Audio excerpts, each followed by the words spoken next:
Hey guys, what's up? It's Ebony and I'm back again for a quick little video. Just wanted to jump on really quickly and remind you guys that on next week, April 6th through the 10th, so it officially marks spring break for a lot of kids all over the world. So we're going to be spending our spring break drawing some creative things. So guess where we're going?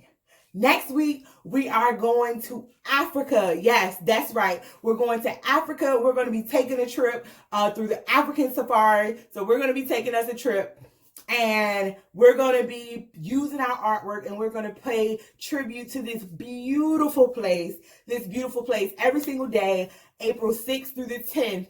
I'm going to be uploading different videos for you guys to create with me. And of course, I want you guys to share your drawings with me, share your creativity. I'm super excited to put your work on display. So be sure to share with me, show me, tag your friends, invite them to come along on the trip with us. And I'm just super excited. So be sure to share. Don't forget, this spring break, we can't really get out. We probably won't be like going on our family trips that we probably have planned. And I'm so sorry. However, I wanted to create this experience for you and your families, and I just cannot wait.